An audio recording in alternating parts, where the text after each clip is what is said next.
Hey everybody, what's going on? Welcome back, it's Jordan here. Today we're going to be unboxing all of this Lego. There's some pretty exciting stuff in there. Before I get around to doing that, I need to reassemble my workspace.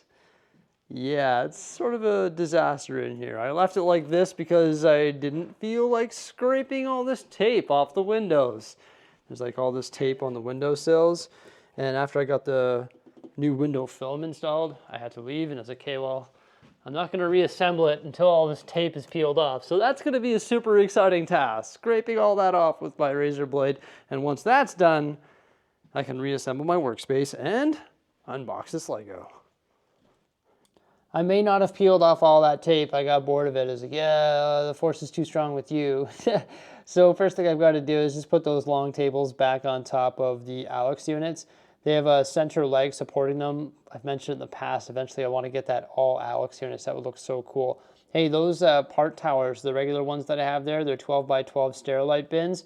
I've got 16 towers that are 9 drawers tall. There's 144 drawers just for the standard stuff there, plus the additional small ones, and also the ones that I decided to bring up off the ground to put them in the far corner there beside the silly heads, which are also up off the ground.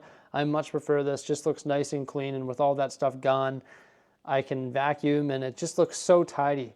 I don't like different things cluttered together. Like, so when you have different drawer types cluttered together, it just doesn't look very good at all. So I'm putting the shelf back on top of the parts there, and that allows me to put the boxes back up. That's just the few boxes that I've decided to keep, and then also my backlog that needs to be built as well. Give this place a swift vacuum and clean up some other stuff, and I am really, really, really happy with the outcome. I just love a clean workplace. I'm always looking to make this space better. I'm really happy with my decision to bring these drawer units up top here. They just looked so disorganized under there. Honestly, I think anything that goes underneath these tables looks sort of cluttered and chaotic, other than more of the drawer units like this one, or the cabinets like that. I just think once you put some random stuff down there, especially if it's like a mixture of stuff, it just doesn't look that good. I guess like the unsorted parts right here in these bins, not too bad at all. Like, that's okay, I guess. I'm okay with that. But I don't like how I can't span them all the way across because these tables have this center leg. It'd be nice if I could like group those together, but that's just nitpicking small stuff. Also, bankers boxes and sealed Lego sets. I guess that doesn't look too bad either, hey? But I'm happy I was able to reassemble this pretty quickly, give this place a nice vacuuming as well, and just sort of get back to normal. I will say the new window film that we put on there does allow a lot more sunlight to come through. It's not UV light because the UV light is filtered out by the film, but there's a lot more natural light coming through the windows in comparison to the Coroplast, which I had up there before. So I don't think that's good for filming, to be honest with you. You can see the light is just distracting it. But either way, let's check out what's inside these boxes. So in this box here, I've got some Lego sets that Lego sent me early to reveal and review. So that's good. And this is all stuff that I ordered from Lego during the new GWP days. Yeah, it arrived that quickly, which was good. And also during double points as well. I also ordered some other stuff during double points, but I need those parts immediately for the Lego City, so I just opened them up and used them.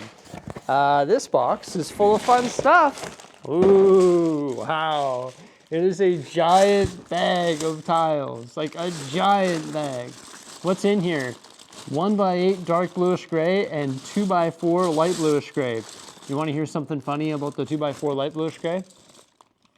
I made the mistake of ordering them. I meant to order dark bluish gray, and I ordered those during double points as well, and like after I figured out, oh my gosh, I ordered the wrong color. So I ordered the same batch of 500 in dark bluish gray and already used them on the Harbor road plates. But you know what?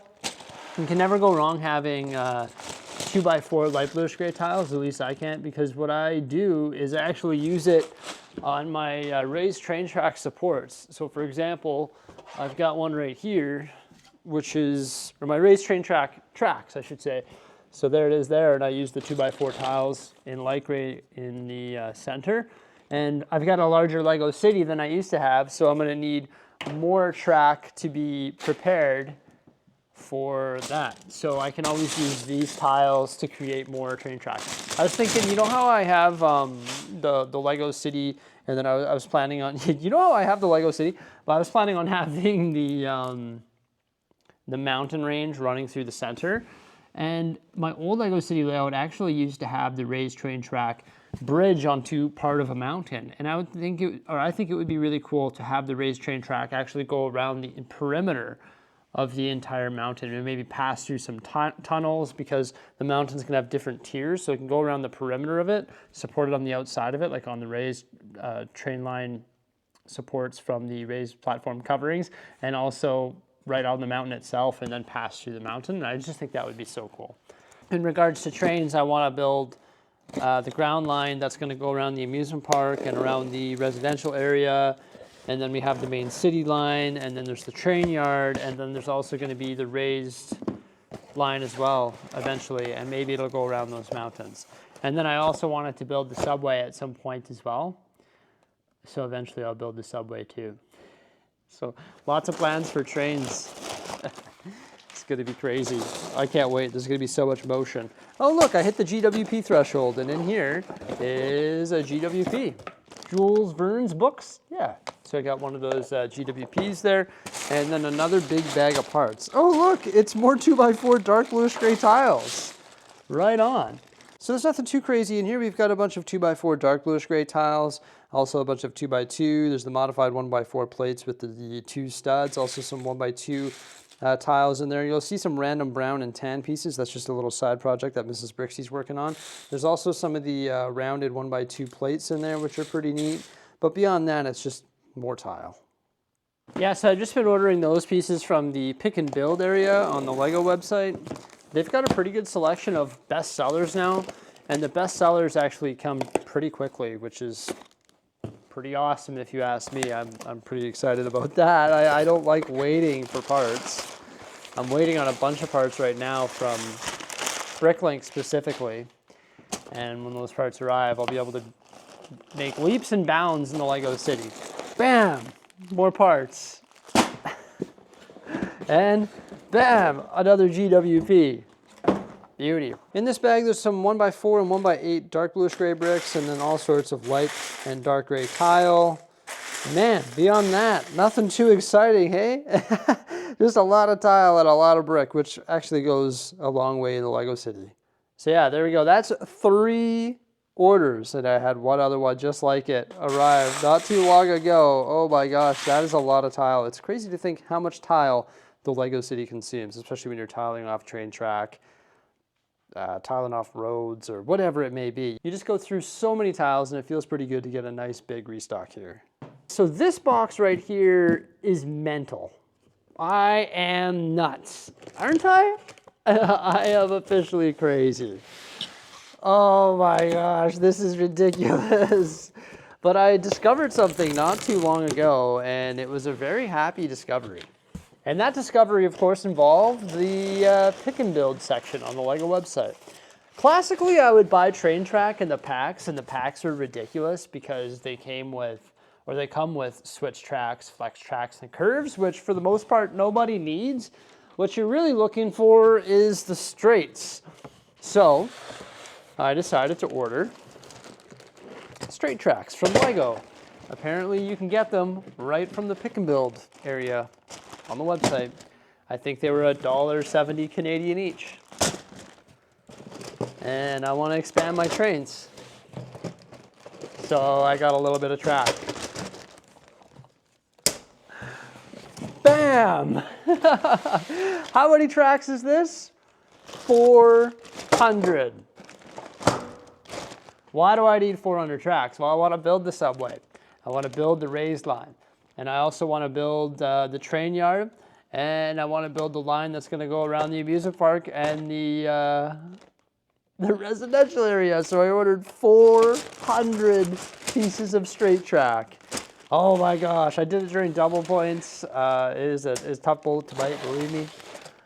but I figured I may as well do it during double points, and I may as well get it from the pick and build area rather than buying the packs. That is crazy. All right, let's check out these sets. Oh my gosh, as I was moving those over in front of the parts, I thought to myself, but what about all of the pieces for ballasting them or tiling them off? Oh, we're gonna need a lot more of those too, holy. So in here, I've got some new sets that Lego sent me early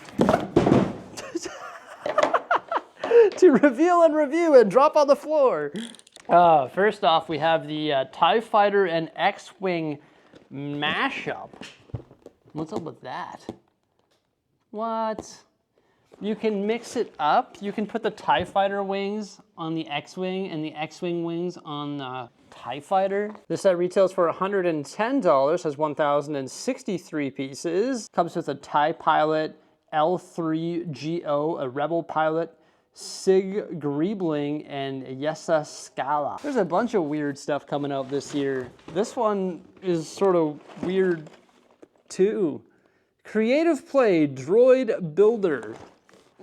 You can put like a duck on 3PO and a hat and a cowboy hat, a face. I don't get it. That's weird. Okay. Strange, like that is bizarre. This set's gonna retail for $100. There's 1,186 pieces, and it also comes with an exclusive minifigure, which is young Princess Leia, and also Lola 59. They'll make anything, won't they? Okay, the last thing is the Dark Falcon. Hey, this one actually looks pretty cool. They've given the Millennium Falcon a paint job. It's now black and red and dark.